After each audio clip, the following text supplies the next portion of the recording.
Hello, my name is Katrina. You won't believe what happened at my brother's party. My own father, yeah, my father, called me a faker in front of everyone, and it didn't end there. They made sure I was humiliated and the police were called. But the real question is, how long could I keep pretending this family wasn't tearing me apart? Hook 2. You won't believe what I had to endure just to be part of the family. At my brother's party, my dad mocked me, saying, "Stop faking it," like I wasn't even human. But that's not the worst part. They made me feel like I didn't matter, and in the end, I was the one pushed out. Will I stand up or walk away for good? The sun was shining brightly that Saturday afternoon, casting a warm, golden glow over the suburban neighborhood of Massachusetts. The trees were just starting to show the first hints of summer, and the air smelled fresh, like the earth waking up. I had been dreading this day for weeks. Tommy's birthday was always a big deal in our family. His golden boy status never left him. I, on the other hand, was just another face in the crowd. But today, I couldn't avoid it. Mom had called me, begged me, actually, to come. "Please, Katrina, it's important. It's a family thing." The thought of spending another few hours in that house, with them, made my skin crawl. But, as always, I put on the brave face. I had no choice. I was going, even though I knew deep down nothing would ever change. The moment I arrived, the house felt as cold as ever. It was immaculate, just like it always was for these family gatherings. Too perfect, too pristine. The lawn was manicured, the windows gleaming, and everything in its place. The smell of freshly cut grass and the faint scent of a birthday cake wafted from the kitchen, but none of it was comforting. I stepped into the house and immediately felt the walls close in. I had always felt like a stranger in my own family, but today it seemed worse. I could hear their laughter from the living room. Tommy was holding court, surrounded by his friends and co-workers, all of them laughing at some inside joke. It was the same every year. Tommy, the golden child, the center of attention, always the life of the party. He had been charming everyone since he was old enough to speak. The rest of us just played supporting roles in his life. The facade they put on for others was perfect. Too perfect. "Hey, Katrina," Tommy called over, his voice filled with that sickeningly sweet charm he always used when he was around people he wanted to impress. He gave me a quick hug, but it wasn't the hug of a brother who loved his sister. It was the kind of hug you give when you have to, because everyone's watching. I felt a knot tighten in my chest. I had grown used to it. Tommy was my brother, but he wasn't my family. I took a deep breath and walked into the living room. My eyes scanned the room. Tommy's friends, Dad, Mom, the usual crew, all pretending to be the happy, perfect family. I wasn't fooled. I never was. No one noticed me, not really. No one cared to. They only cared about the show they were putting on for everyone else. As I looked around, my thoughts drifted to memories of childhood, how I'd spent years trying to get noticed, trying to make my parents proud. But no matter what I did, it was never enough. Tommy's achievements, no matter how small, were always celebrated like they were monumental, while mine were ignored. I had never once heard the words, "I'm proud of you," from my father. Never. And my mother, well, she was always too busy making sure everything looked perfect to notice how invisible I felt. Mom came over to me, her face painted with that soft, forced smile that she wore whenever she had to pretend everything was fine. She kissed me on the cheek. "Katrina, it's good to have you here," she said, but her voice lacked warmth. It wasn't genuine. She was just doing her part to keep up appearances. It didn't matter to her that I felt like I was suffocating in this house, surrounded by people who never saw me. They never cared. Tommy, of course, was the first to make a joke about me. "Remember when Katrina thought she could play the piano?" He laughed, and his friends joined in, all of them looking at me with that gleam in their eyes, the kind of look that said, "Oh, here she goes again, the joke of the family." I smiled, pretending to enjoy the attention, but every word they said felt like a knife in my chest. I had tried so many times to break out of this role, the role of the invisible sister, the one who didn't matter. But every time I tried, they pulled me back in, like I was nothing more than the punchline of their never-ending jokes. I excused myself from the group and wandered to the back porch, hoping for a moment of peace. The wooden deck glistened in the sunlight, freshly oiled, making it look slick and new. I stepped onto it, feeling the warm sun on my skin, but I didn't feel any better. The weight of the family's indifference was crushing me. And then it happened. My foot slipped on the oil-slicked deck, and before I could catch myself, I fell. I hit the ground hard, my back slamming into the wooden boards, the breath knocked out of me. Pain shot through my body, and I couldn't move. My legs didn't respond. Panic surged through me. I tried to wiggle my toes, but nothing. It was like I had no control over my own body. I looked around, hoping someone would notice, but the sounds of the party were too loud. I was invisible again. Tommy's laughter echoed from inside the house. "Nice pratfall, Katrina," he called, his voice dripping with sarcasm. I tried to speak, to tell them to help me, but the words wouldn't come out. My body felt like it was made of stone, too heavy to move. I was stuck, trapped, and no one cared. Not even my father, who walked past me without a second glance. "Stop trying to steal the spotlight," Dad muttered, his voice cold. "This isn't about you, Katrina." I wanted to scream, but the words wouldn't come. I was trapped in my own body, stuck in a family that never truly saw me. And in that moment, I realized just how deep the hurt went. They didn't care. Not really. As I lay there, feeling the sharp sting of both physical and emotional pain, I knew that this would be the moment that changed everything. I wasn't going to be the invisible sister anymore. Something inside me had snapped. The ambulance ride was a blur. I couldn't focus on anything. The pain in my back had gone from a sharp stab to a dull throb, but it wasn't just physical. There was something worse. A sickening, gut-wrenching realization gnawing at me. My body felt heavy, but my mind was spinning, caught between disbelief and something more painful. The truth about my family, the truth about me. I tried to breathe through the discomfort as the sirens wailed. The flashing lights outside the ambulance did little to comfort me. If anything, they only heightened my sense of isolation. Here I was, hurt, on my way to a hospital, and the only people who should have been concerned, my parents, my brother, were nowhere to be seen. They had already abandoned me, just like they always had. I had been nothing but a nuisance to them. Just a little girl crying out for attention, for love, for validation. They had ignored me every time. Every achievement, every feeling, every word of mine had been dismissed. And now, here I was, flat on my back, with a real injury, and no one cared. My head throbbed with frustration, and the tears I had been fighting to hold back started to burn in my eyes. What had I done to deserve this? It wasn't the first time they had failed me. I thought back to when I was younger, how I had always tried so hard to get noticed, to be a part of their world, but it never worked. Tommy was the golden child, the perfect son. Mr. Edgar, my father, always the stern figure who never showed affection, and my mother, Miss Elizabeth, too busy keeping up appearances to see what was really going on. I had been invisible to them, a ghost in their lives. "You're fine, Katrina," Mr. Edgar had told me countless times. "Stop overreacting. Walk it off." I squeezed my eyes shut, trying to push the memories away, but the harder I tried, the clearer they became. They never cared. Not when I was hurting.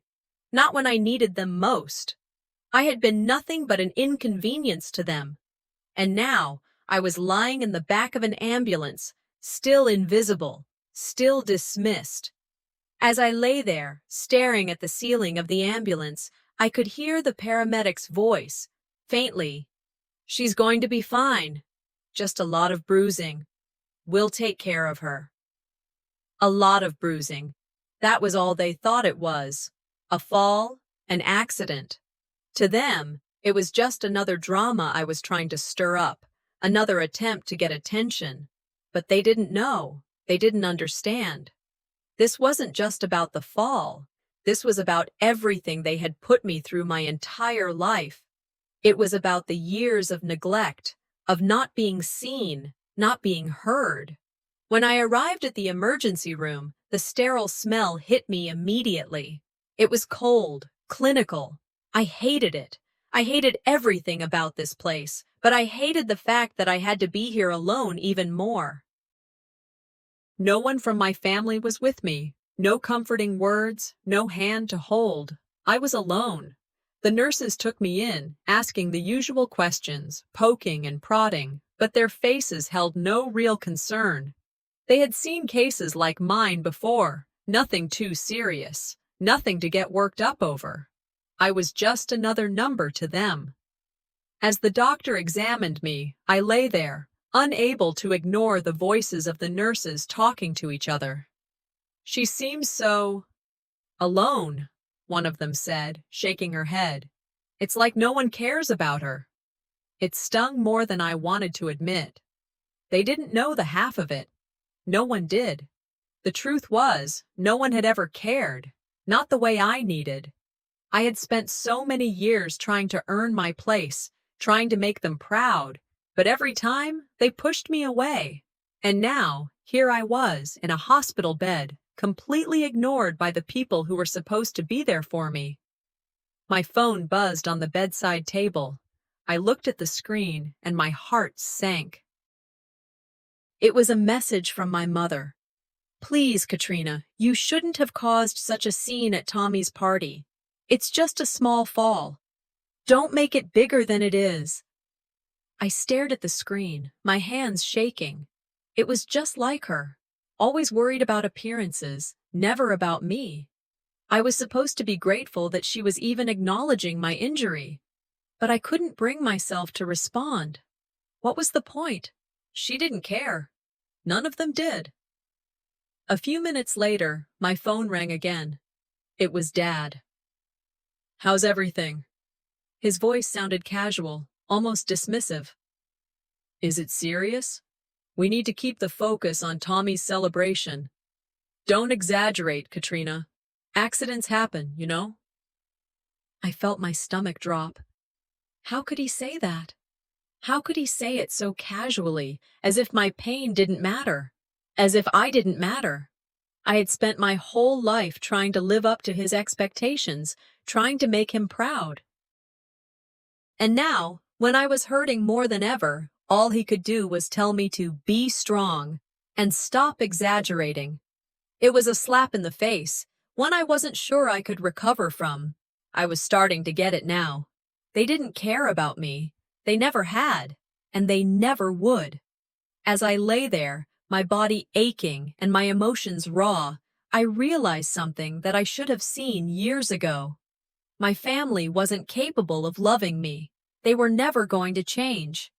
The pain I was feeling wasn't just physical. It was the crushing weight of years of emotional neglect, of realizing that no matter how much I tried, they would never truly see me. I was just a burden to them, a nuisance they tolerated. They had never believed in me. They never would. And the worst part? I had spent so long hoping they would. I sat in my apartment, looking around at the mess. The clutter around me felt symbolic, not just of the space I inhabited, but of my life in general, disorganized, neglected, and suffocating.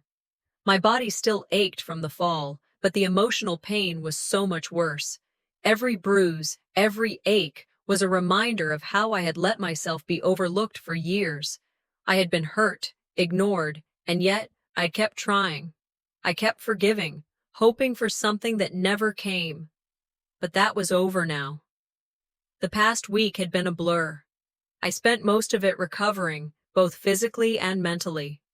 The hospital visit had been a turning point, an unexpected pause in the chaos of my life, forcing me to look deeper at what had been happening all along. I could no longer deny it. My family would never change. They never had. They had dismissed me, belittled me, and, in my moments of greatest need, turned their backs. The truth settled in like a heavy weight, and I knew that this time I couldn't ignore it. As I scrubbed the kitchen counter, trying to keep my mind occupied, I thought about what I was going to do. I had to confront them. The family that had been so quick to dismiss my feelings, to pretend everything was fine while I suffocated in silence. The family who, for years, had made me feel invisible. I had spent too long convincing myself that things would get better, that they would understand. But I was done with that now. I threw the rag into the laundry basket and walked to the mirror. I hadn't bothered with my appearance much recently, but today was different. Today, I was going to stand up for myself. I stared at my reflection, barely recognizing the woman staring back. I looked tired, drained even, but there was something else in my eyes, something new, a determination I hadn't felt in years. "You are worthy of respect," I whispered to myself. It wasn't much, but it was a start. It was a promise to myself, a declaration that no matter what happened next, I would take control. I was done being the quiet, overlooked daughter. I was done being ignored. I grabbed my phone and sent out the message to my family. "We need to talk. Let's meet at the restaurant later today." The text was short, but I knew it would make them uneasy. The family dinner had always been a place for polite conversation, never confrontation. But this time, it was different. I wasn't going to let them brush me aside again. I wasn't going to allow myself to be the punching bag for their indifference. As I arrived at the restaurant later that day, my heart pounded in my chest. I could already feel the tension building. The restaurant was a familiar spot, where we had celebrated birthdays, anniversaries, and everything in between. It was a neutral ground, a place where the appearance of normalcy was always maintained. But today, the normalcy was gone. Today, I was going to make them see me. Tommy was the first to arrive. He greeted me with that smirk of his, the one he wore when he was trying to be charming, but was really just trying to control the room. "You sure you want to do this?" he asked, his voice dripping with condescension. "Yeah," I said firmly. "It's time." Mr. Edgar arrived next, his usual serious expression in place. He didn't offer a greeting. Instead, he just slid into his seat, looked at the menu, and pretended I wasn't even there.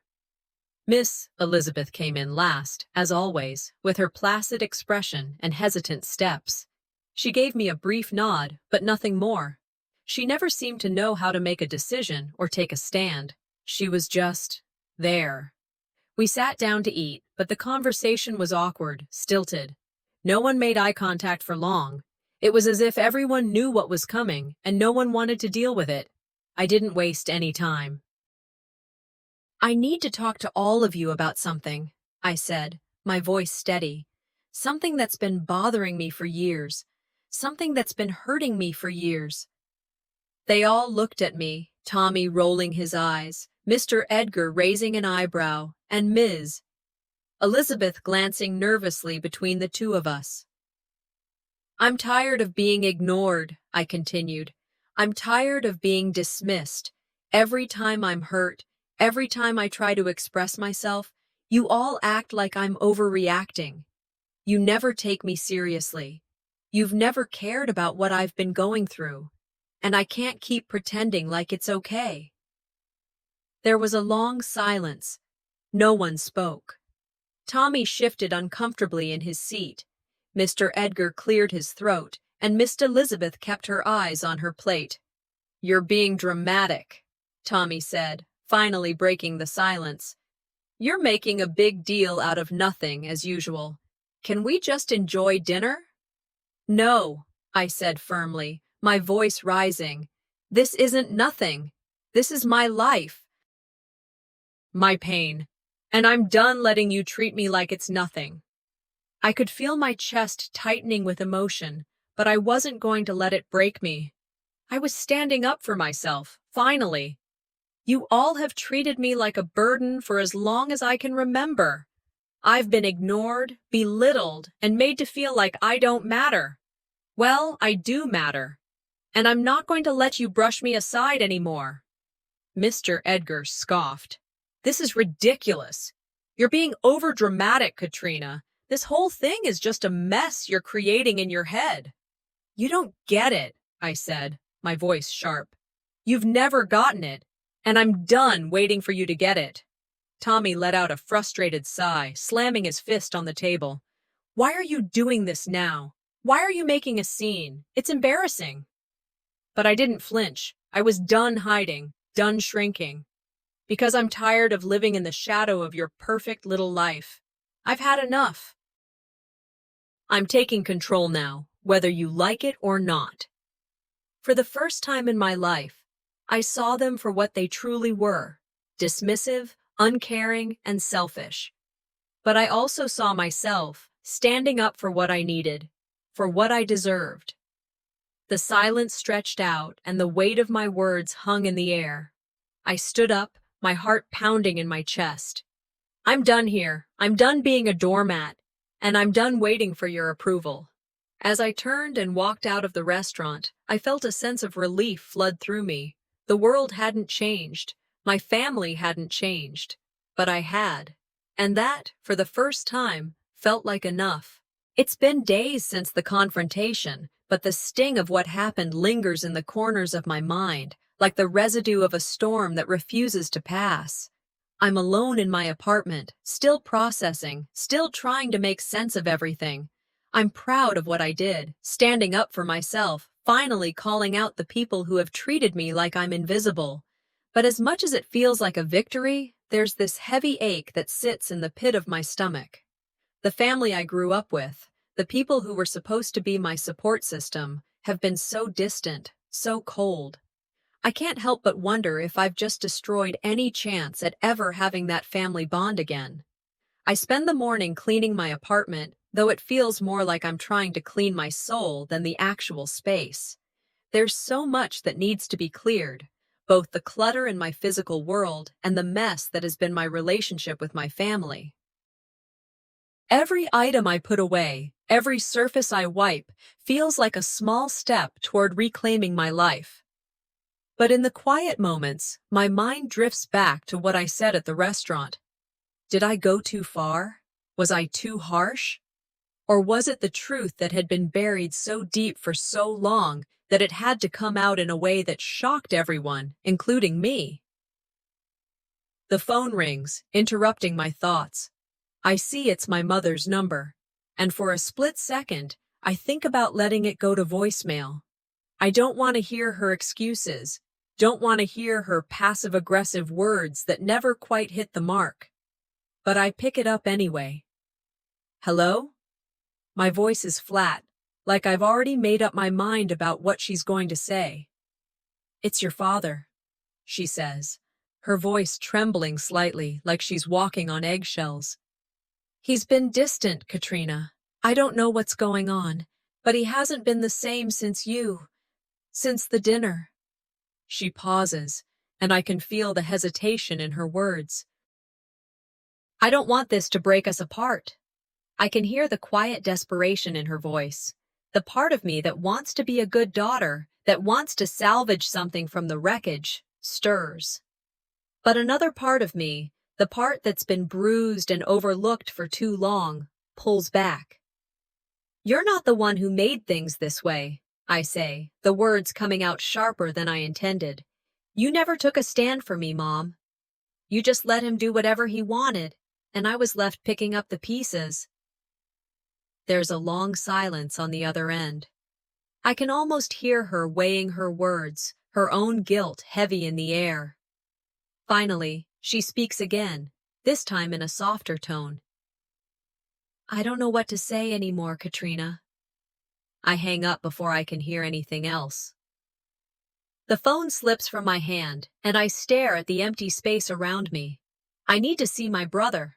I've been avoiding him since that night, but there's no more running. I can feel the weight of what I have to do.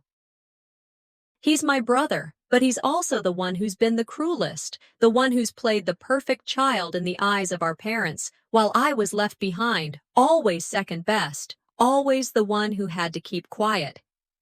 We meet at a small cafe, the kind we used to visit when we were younger, before everything became so complicated. I walk in, trying to steady my breath, to calm my racing thoughts.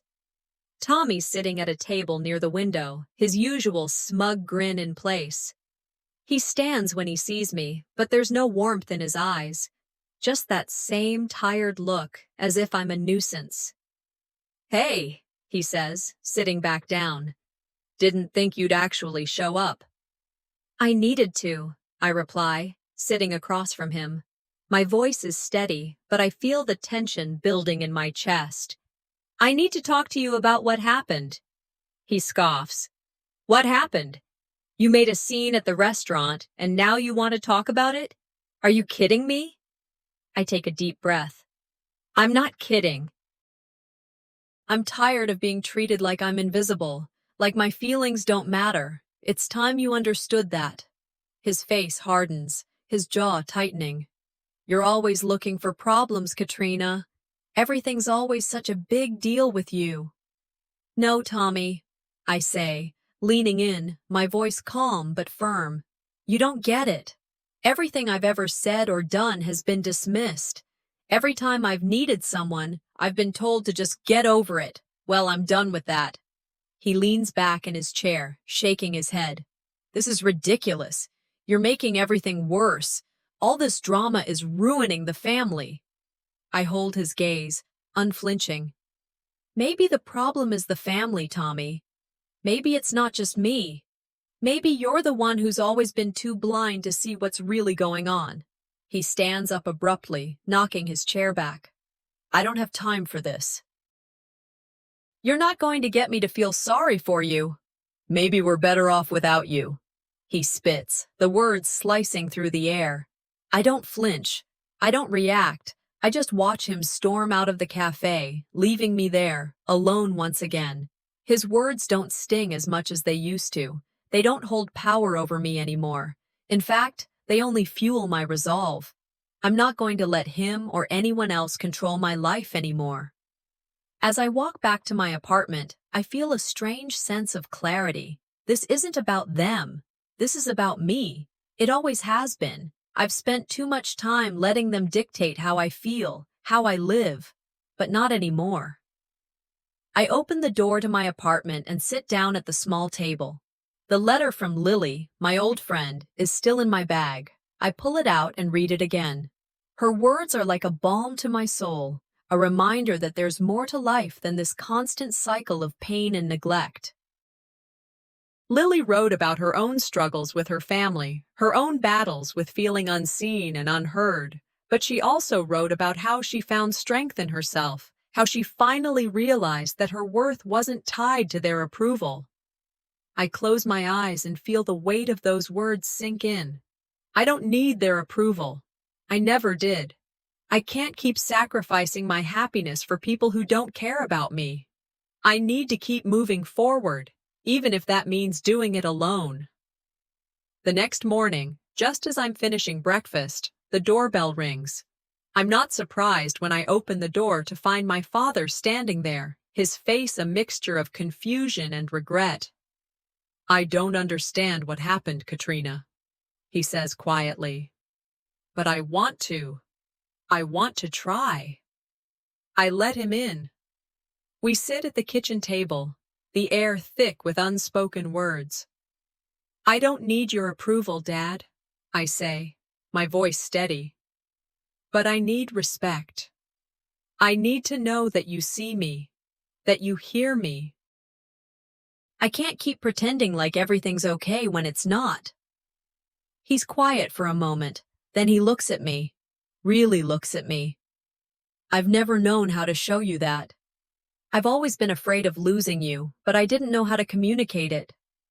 For the first time in my life, I see him for what he is, a man who's scared, who's been emotionally absent because he doesn't know how to be present. I don't know if this will change anything, but I know this conversation, this small crack in the wall between us, is a step. After he leaves, I sit in silence for a long time. I don't feel relieved. I don't feel like everything's fixed. But for the first time in a long while, I feel like maybe, just maybe, change is possible. The truth has been spoken, and it's raw. It's painful, but it's a start. Sitting at my desk, I glance over the screen. The fluorescent lights hum overhead, but all I can hear is the pounding in my chest. The ripple effects of the confrontation are still reverberating through me, pushing me to the edge of something I'm not sure I'm ready for. I told my family the truth. I stood up for myself, something I've never done before.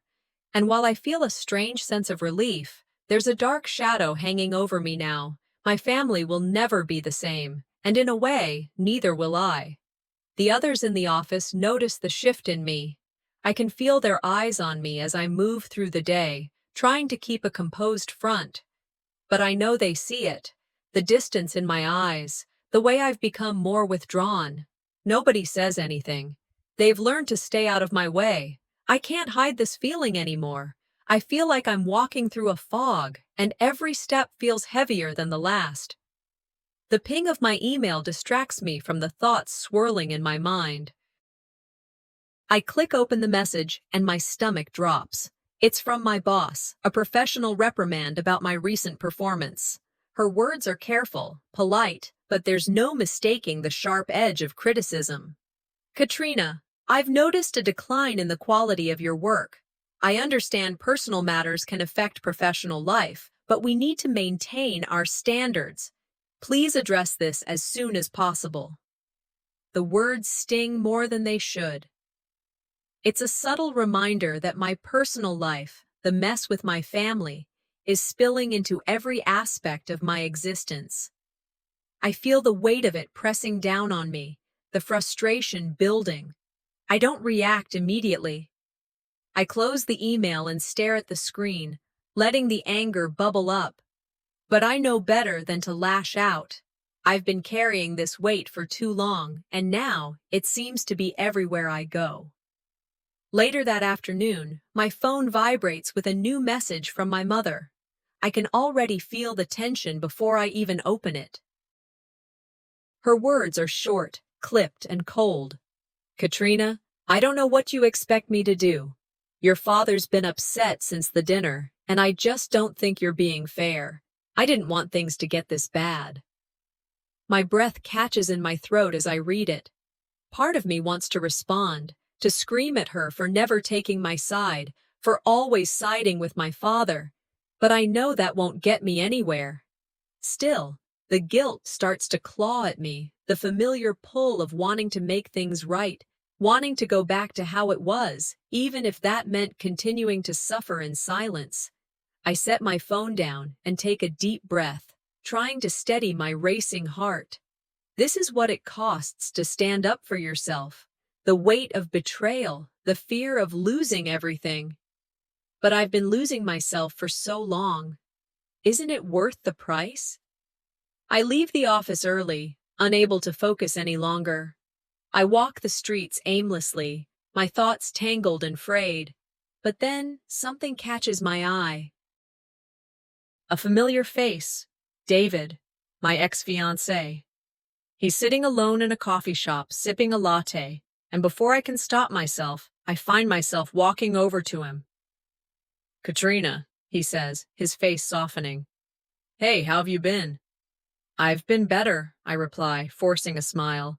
There's no escaping the past, is there? David doesn't push me. He just looks at me, his eyes full of that familiar sympathy. I heard about what happened with your family, he says quietly. If you need to talk. No, I cut him off, my voice firmer than I intended. I'm not that person anymore, David. I'm not the person who let everyone walk all over her. I've made my choice, and I'm done living for someone else. He's silent for a moment, staring at me. Then he reaches for my hand. I get it, he says softly, but you don't have to do this alone. I pull my hand away before he can touch me. I don't need anyone to fix this. I'm fixing it myself. David doesn't say anything more. He stands up and leaves, just like that. His presence lingers for a moment, but it's quickly replaced by a deeper realization. This is my fight, and no one can fight it for me. That evening, I'm back home, alone with my thoughts when my phone rings again. This time, it's my father. His voice is softer, more tentative than I've ever heard it before. Katrina, we need to talk. I've been thinking about what happened. I don't understand, but I want to try. Please come home. Let's talk about this. I don't know how to respond. The words hang in the air like a threat. He's reaching out, but it feels like an ultimatum. If you don't come back, you might lose us forever. For a moment, I feel my resolve falter. The thought of losing them entirely is terrifying. But then I remember the years of silence, the years of neglect. I remember how many times I begged for their attention, for their approval, only to be told I wasn't enough. I don't need their approval anymore. I need peace. I'm not coming back, I finally say. I can't keep suffocating for the sake of a family that doesn't see me. The line goes quiet. I hear his breath, shaky with emotion, but I don't let it break me. I've made my choice, Dad. It's time for me to live for myself. I hang up. I don't feel relief. I don't feel anger. I just feel empty. But this emptiness is different. It's a space I've carved out for myself. A space where I can breathe. The next morning, I invite my family over to my apartment. I've had enough of running, of hiding behind the walls I've built up over the years. This is it. The confrontation I've been putting off. The final conversation that will either make or break everything. When they walk in, they don't know what to expect. My father, mother, and brother, all of them sitting there, unsure of what to say. The tension is unbearable, thick like fog. I'm done, I say, my voice steady but firm. I've spent my whole life trying to be what you wanted, trying to make you proud, but it's never enough. I've been silenced, pushed aside, and I won't do it anymore. I've been living for you, but I'm done. I need to live for me now. My father shifts uncomfortably, his mouth opening but not finding the words. My mother looks away, her silence louder than any words she could say. My brother just sneers, clearly annoyed. You're just being selfish, he snaps. You've ruined everything. I've been ruined by you, I retort. You all made me feel invisible. You never saw me, and now you want me to fix everything? The argument spirals out of control. My brother stands, yelling, my father's face unreadable, and my mother, still silent, still distant. The anger in the room feels suffocating, but then, in the midst of their shouting, I stand up. I walk to the door, and without a word, I open it. Leave, I say. I've said everything I needed to. This is over. They look at me, shocked. My father tries to speak, but I hold up my hand. I'm done. You're not the family I need anymore. I watch them walk away. The weight of their expectations, their hurtful words, leaves me the moment the door clicks shut. For the first time in years, I feel light. The door closes, and for the first time in so long, I feel a sense of peace. It's not the kind of peace that comes from being loved. It's the kind of peace that comes from being free. I sit at my desk, staring at the computer screen, but my thoughts are elsewhere. The silence in my apartment feels oppressive, and the weight of the past few days hangs over me like a dark cloud. I can't shake the nagging feeling that I've made a decision that I can't undo. The confrontation with my family, the harsh words, the finality of it all. It's been a week since that moment, and I still feel the sting of everything I said. But there's also a sense of relief.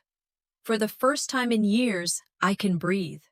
It's been years of trying to fit into a mold that wasn't mine. Years of pretending everything was fine.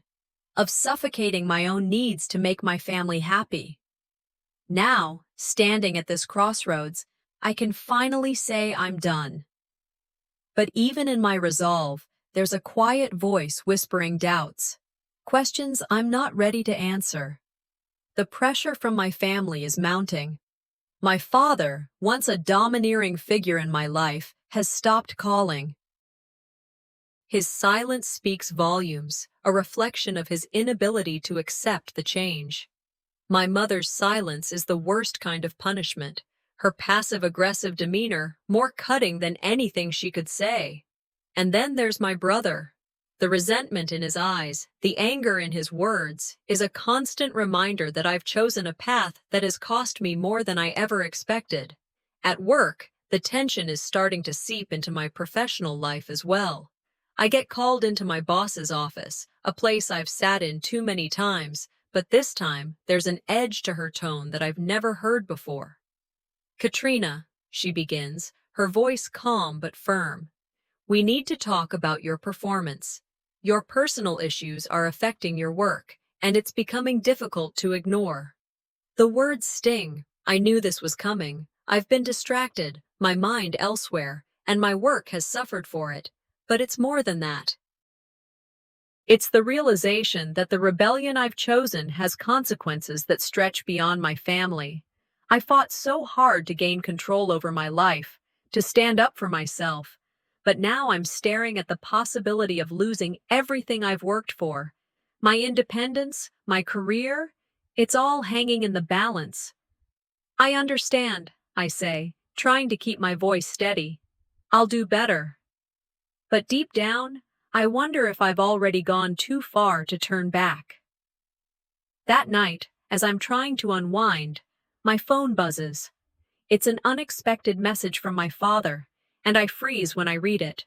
His words are full of disappointment, almost a pleading tone that I haven't heard in years. "I don't know where we went wrong, Katrina," the text reads, "but I'm asking you to come home, to put this all behind us. It's not too late." The words hang in the air like a weight. Part of me wants to respond, wants to pick up the pieces of this broken family and try to make it work. But I know the truth. I've been trying to hold on to something that isn't there anymore. My father's power over me, his ability to make me feel small, is something I've been trying to escape for so long. But his words still have a grip on me, even now. I stare at the screen for a long time. Should I go back? Is it too late to fix what's been broken? But as I sit there, I realize something. The more I try to make them see me, the more I lose myself. The answer is clear now. I can't go back. Not this time. Later that evening, I arrive home to find my brother standing at the door. His posture is stiff, his jaw clenched. There's anger in his eyes, but there's something else too. Fear.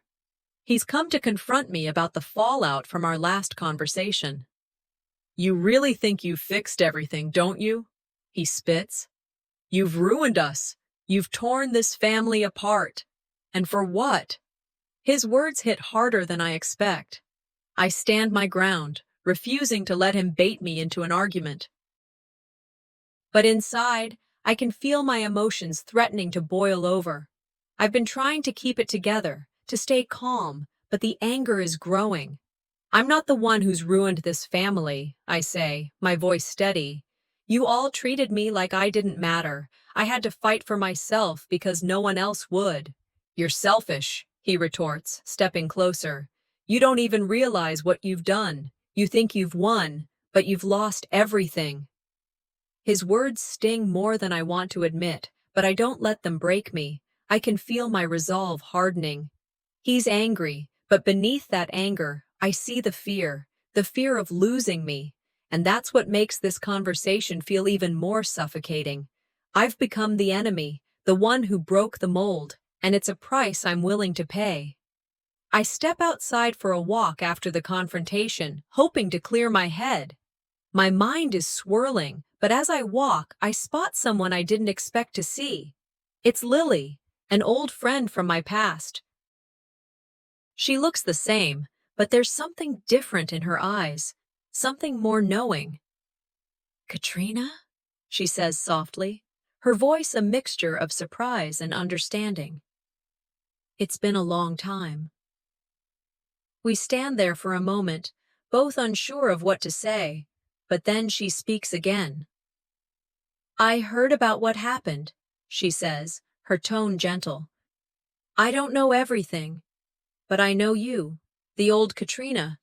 You used to put everyone else before yourself. But now you're fighting for yourself, and that's a good thing.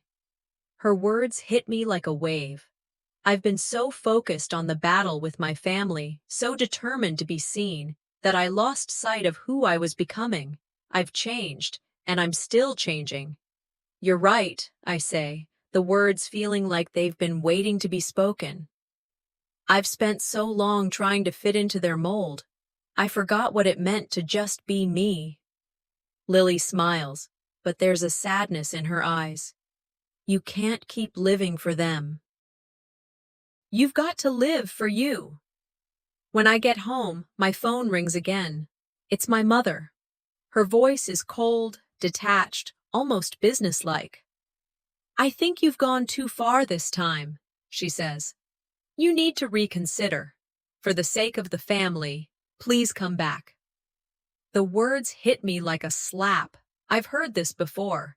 This is her way of keeping me in line, of reminding me that no matter what I do, I will never be enough. I've made my decision, I say, the words firm. I won't go back. I won't keep sacrificing myself for a family that won't see me. The phone goes silent, but I know she's still on the other end. I don't care.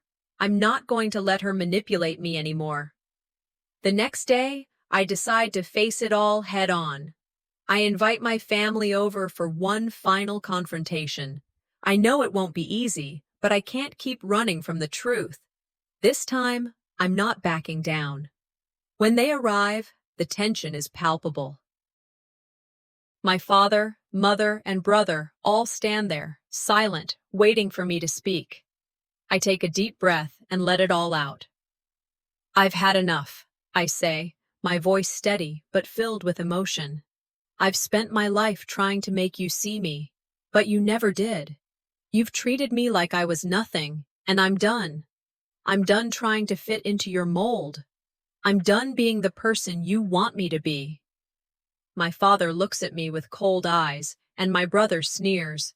My mother, as usual, remains silent. You've ruined everything, my brother snaps. Look what you've done to us.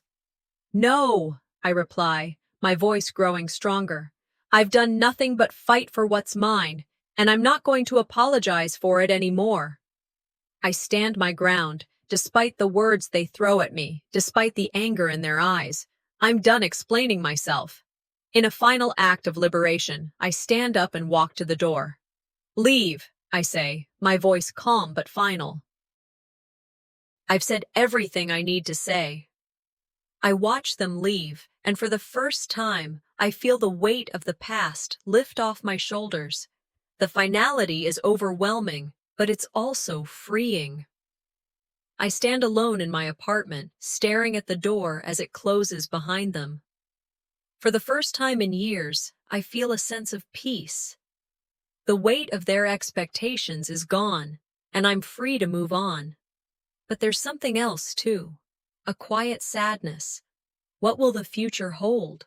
I wake up to an unfamiliar silence, the kind of quiet that makes you realize how much noise was once there, how much you've let go. The space feels different now, like it's finally mine, free from the weight of others' expectations. But as the sun filters through the blinds and touches the corners of my room, a familiar heaviness sets in. I've made my decision, but the consequences of it still haunt me. The door to my old life has closed, and I'm standing on the other side, unsure of what comes next. I've fought so hard for this freedom, for this autonomy, but a lingering question nags at me.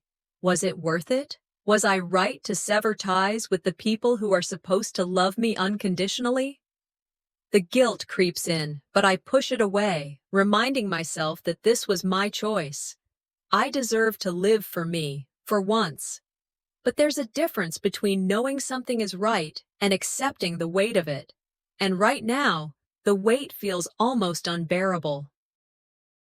I sit at my desk trying to focus on work, but it's no use. The email inbox sits untouched, the phone remains silent, and the clock on the wall ticks louder than it ever has before. My mind keeps returning to the same place, my family. I told them I was done, that I wouldn't play by their rules anymore, but the silence they left behind feels like a chasm, one that I can't fill. Then the phone rings. It's a number I don't recognize. I almost let it go to voicemail, but something stops me. Maybe it's the fact that I'm alone, or maybe it's the reminder that every call from my family now feels like a decision waiting to be made. Hello? I answer, my voice hesitant. Hey Katrina, it's me, Emily, comes the voice on the other end. I breathe a little easier. Emily, my best friend from childhood, the one person who's never judged me, never made me feel like I wasn't enough. I was just thinking about you, she says, and I can hear the concern in her voice. I've been hearing things, and I know things have been tough. How are you holding up? I let out a breath I didn't realize I was holding. I'm managing, I say, though it feels like a lie. I'm figuring it out. There's a pause on the other end before Emily speaks again. Listen, I know you've been through a lot, and I don't want to make things worse, but I need to tell you something. It's about your uncle. You remember him, right? I stiffen. My uncle had always been one of the more distant members of the family, the one who'd never quite fit in with the rest. Yeah, I reply cautiously. What about him? He's been asking around about you, and not in a way that feels good. He's heard about what's been happening with your family, and he's looking to, well, exploit the situation. He wants to use your emotional state to manipulate you into giving him something. He's not doing this out of concern, Katrina. He's playing you. The words hit me like a slap. I thought I knew my family. I thought I understood them. But hearing this, I realize how many people have been waiting for an opportunity to take advantage of my vulnerability. I'll be careful, I say, my voice tight. I'm here for you, no matter what, Emily responds. Don't forget that. The call ends, and I sit there, stunned. The weight of it all hits me harder than I expected. I thought I was leaving behind only my family, but now I see that there's more. There are people out there who've always seen me as something to use, something to manipulate. Later that afternoon, just when I'm trying to shake off the feeling of betrayal, I get a message. This time, it's from someone I never expected to hear from, my old colleague, Luke. We'd worked together years ago, and our relationship had been strained. He was always the type to play the game, to use people when it suited him, so when I see his name flash on my screen, I almost ignore it. But then I read the message. I heard what happened with your family. I just want you to know, I've seen you struggle for years, and if you ever need someone to talk to, I'm here. You've always had more strength than you realized, Katrina. It's not a long message, but it's enough to catch me off guard. Luke had never been kind to me, always making backhanded comments and acting like he had the upper hand. And yet, here he was, offering support. It throws me off balance. Is this real? Or is it just another person trying to take advantage of my vulnerability? I try to push the thoughts aside, but I can't. I go for a walk, needing to clear my head, needing to get away from the constant tension of it all. I don't know how long I walk, but eventually, I find myself standing in front of my cousin's house. I hadn't planned on it, but there they are, standing on the porch, waiting for me. I feel a knot form in my stomach. Katrina, my cousin calls out as I approach. We need to talk. The words hit me hard. I've already had enough conversations with my family, but I know this is inevitable. I brace myself for what's coming. You can't just leave us like this. my cousin says, their voice a mixture of anger and concern. You need to come back. We're all falling apart because of you. We need you. I can hear the manipulation in their voice, the subtle guilt trip. You don't need me, I reply, feeling a fire ignite in my chest. You need someone to fit your image of what a family should be. But I'm not that person anymore. They look at me, their face softening for a moment before they quickly mask it with indifference. You're just being selfish. We're trying to fix this. For all of us. Don't you care? I take a step back, feeling the weight of the past bearing down on me. I'm done fixing things. I'm done keeping the peace. You're not doing this for me. You're doing it for yourselves. I turn and walk away, leaving them behind. The encounter stirs something deep within me, a reminder that I've always been the one to sacrifice, the one to keep the peace, but not anymore. Later that night, after the emotions of the day have settled, I take a moment to go through some old family documents I'd been avoiding. As I sift through the papers, I find a letter, one I wasn't expecting. It's from my father, dated years ago. I read it carefully, my heart sinking with each line. The letter is full of guilt, but it's the last line that hits me hardest. I know you're hurting, Katrina, but I can't fix what's been broken. I hope you understand. I set the letter down, my hands shaking. My father knew. He knew all along what was happening to me, but he chose to remain silent. He chose to protect the family, to protect his image, over protecting me. The realization is a punch to the gut. I feel betrayed, not just by my father, but by the entire family. This was never about love. It was about control.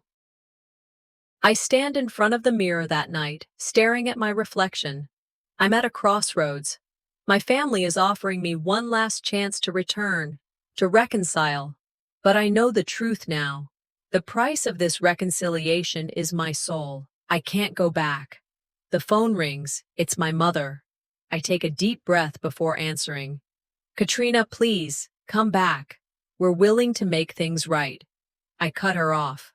No more false promises, Mom. I'm done. I've made my choice. I hang up, feeling an unexpected sense of peace. The road ahead is uncertain, but for the first time, I feel like I'm in control of it. As I stand in my apartment, the weight of my decision settling in, I look out the window. The world feels vast and empty, but it's mine now. I've walked away from the family I thought I needed, and now I'm faced with the consequences of that choice. But for the first time in my life, I feel like I've made the right one. The calm after the storm feels like it's never going to end. I stand in my apartment, the same apartment I fought so hard to secure as my own sanctuary. And yet, despite all the space I've created for myself, I feel a suffocating weight of uncertainty. Walking away from my family, from the expectations they placed on me, should have been liberating. It was liberating in so many ways. But the truth, my truth, still lingers in the corners of this space. It's not gone. It never will be. Was it worth it? The loneliness, the disconnect, the silence of a family that once swore they'd always be there for me? The moment of clarity I had in the last chapter now feels distant, like something I was too quick to claim as final. I don't look back at the past often, but today I can't seem to escape it. The weight of my choices is sinking in. I know there's still something I haven't dealt with. That deep-rooted pain. My decision to sever ties with my family has sparked a battle within me. A battle between the lies I was raised on and the painful, uncomfortable truths I've uncovered. And no matter how much I try to move forward, the past keeps following me. Just as I'm about to push the thoughts away, the doorbell rings. I open the door to find my uncle standing there, holding an envelope. I haven't seen him in months, and the sight of him fills me with a cold unease. I thought you might want to read this, he says, his voice stiff. He hands me the envelope, and I take it with a heavy heart. The letter inside is from my father, and it feels like it weighs a ton as I unfold it. Reading my father's words, I feel the ground beneath me shift. The letter is a confession, a revelation I never expected. He knew everything. He knew the abuse I endured, the emotional toll it took on me, and yet he chose peace over truth. He chose silence for the family. The same family that had always pushed me to the edge, that had always been more concerned with their image than with my well-being. I don't know how to feel as I read the last line. I did it for the family, Katrina. I did it to protect us. My chest tightens, and I feel a mixture of betrayal and anger. This was the man I had always looked up to, the father who taught me to value loyalty above all. But now, it's clear. Loyalty was never for me. It was always for the family's image. Damn it, I mutter as the letter falls from my hands, a weight I didn't want to carry anymore. Just when I think I can handle the weight of this betrayal alone, I hear a knock on the door. It's my cousin. He's standing there, a look of guilt written all over his face. I don't even let him speak before I ask, "Did you know?" He looks down, avoiding my gaze. "Katrina, please. Did you know that my father knew what was happening? That he chose to protect his damn pride over me?" My voice shakes with frustration. I didn't know everything," he stammers, "but I know that he tried to keep the peace, that's all." I shake my head, feeling my world unravel further. The anger builds within me, but so does a creeping sadness. You were complicit. You all were. For years, I played the role I was assigned. Fixer, peacemaker, the one who made it all work. And for what? So you could keep your comfort while I was suffocating? The words hit him harder than I expect. His face falls, and I can see that my words have taken their toll. But the realization comes too late for us both. The damage has been done, and nothing will repair it now. Later, after he leaves, I go through more old family documents. A part of me knows I should let go of the past completely, but curiosity keeps me digging. That's when I find it. A letter from my father. A hidden letter I was never meant to see. In it, he confesses that he knew all along about the emotional damage, but chose to remain silent to maintain the family's peace. I can't breathe as the words blur in front of me.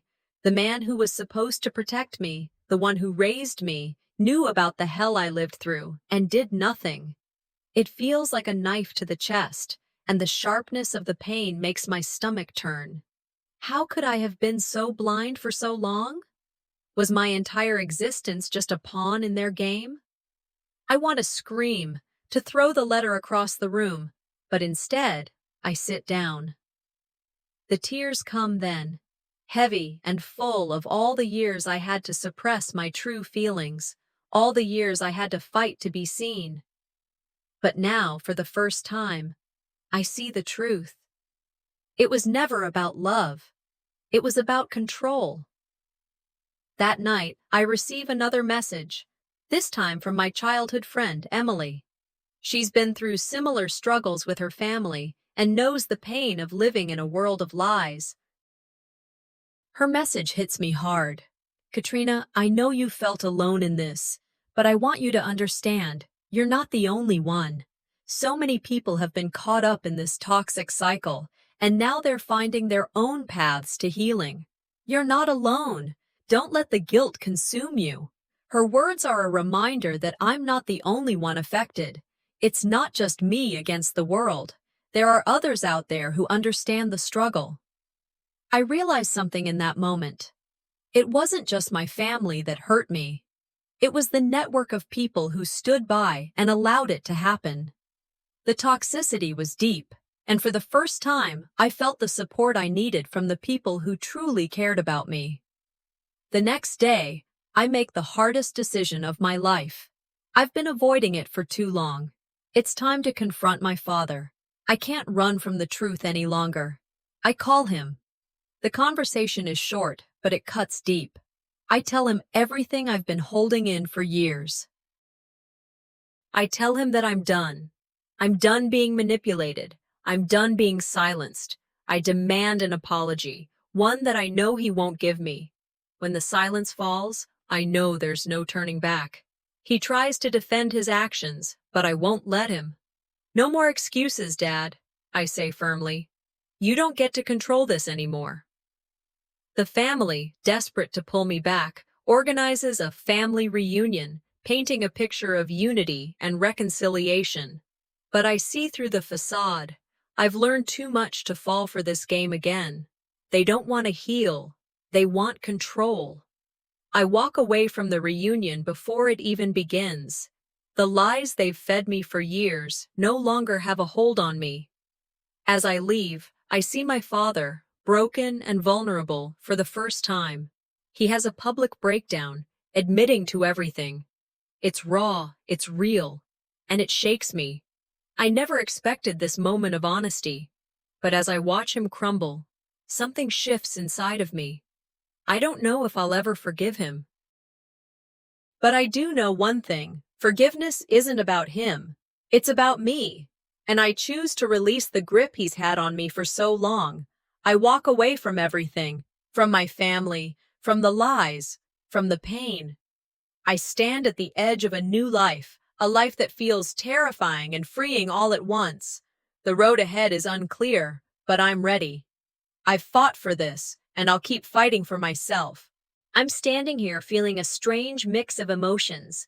There's a weight to it, heavier than anything I've carried before. It's the weight of the past, pulling me in one direction, and my future, calling me in another. I stand on the edge of something new, but I can't shake the lingering question: is this the right choice?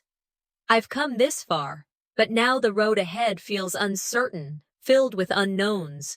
The scars from my family's betrayal still sting, but they no longer hold the power they once did. The tears have dried, the anger has subsided, and now all that's left is the space between what I've lost and what I hope to gain. I think back to the first time I made the decision to walk away, to cut the ties that had held me captive for so long. It was one of the hardest things I've ever done, but it was also the most freeing. I can still hear my father's voice, still feel the weight of his disappointment, but I've learned that I don't need his approval to define my worth. Now, as I stand at the crossroads of my future, the weight of all my choices, all the things I've left behind, becomes clearer. It's not just about the past anymore. It's about moving forward, about finally living life on my own terms. I know that there will be moments of doubt, but I'm ready for them. I'm ready to let go. Then, just as I'm beginning to settle into my new life, a letter arrives. The envelope feels foreign in my hands, and my heart sinks when I see the return address. It's from my mother. I can barely bring myself to open it, but I do. Her words hit me like a wave, both gentle and suffocating. She apologizes, sincerely it seems. She admits her failure, acknowledges the hurt, and the part she played in our broken relationship. She even goes so far as to say that she wished she had protected me better. I don't know how to feel.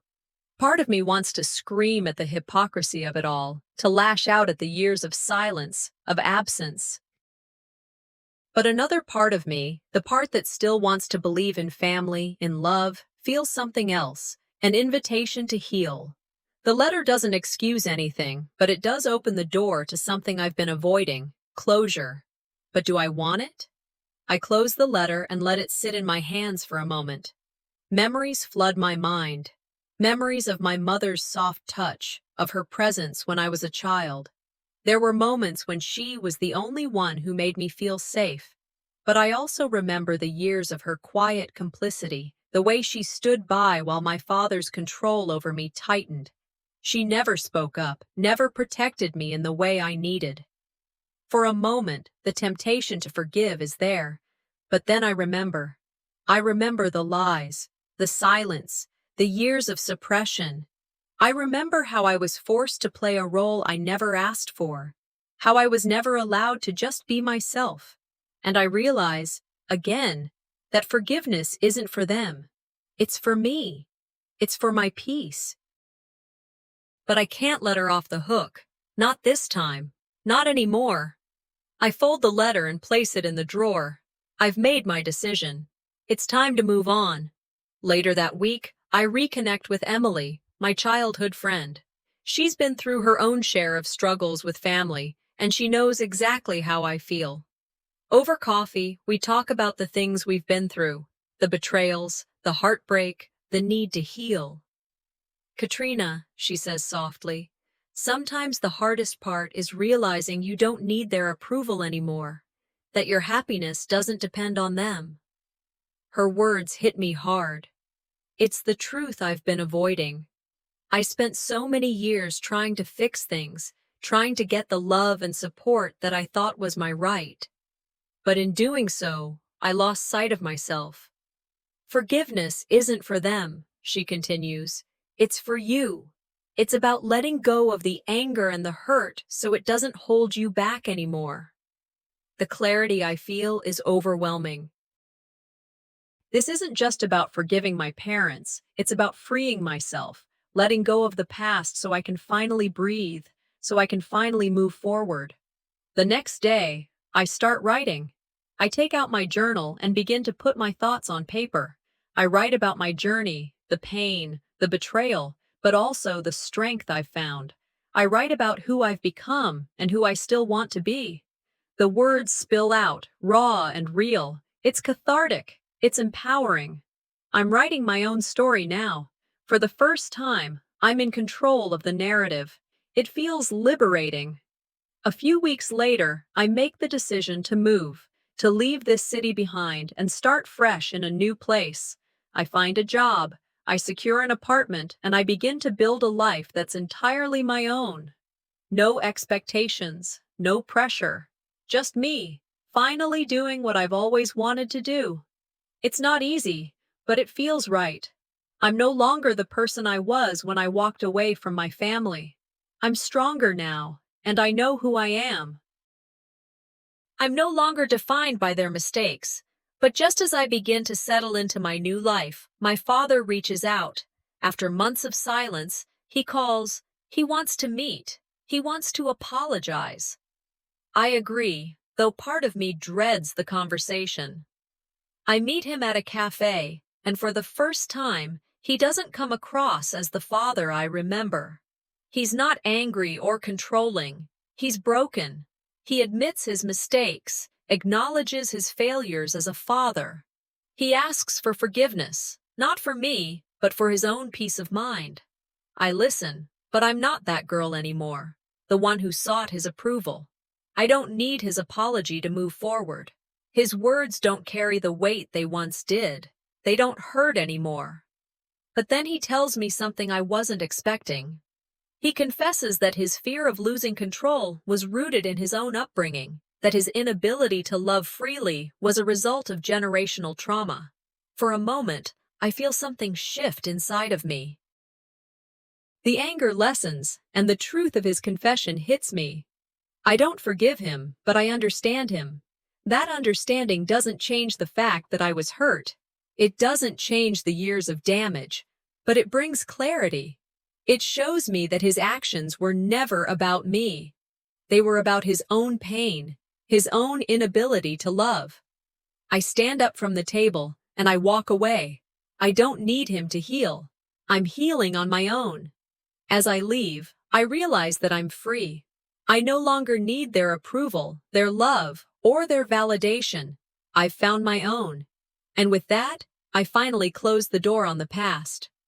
I look out at the horizon, unsure of what the future holds, but ready to face it. For the first time, I feel like the road ahead is mine to shape.